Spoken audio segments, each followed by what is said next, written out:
കുഞ്ഞിന്റെ അച്ഛനൊരു കച്ച വാങ്ങാൻ പോയി.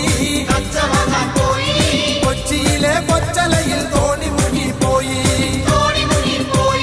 കണ്ടിരുന്ന ചമ്പരത്ത് റാഞ്ചി കൊണ്ട് പോയി.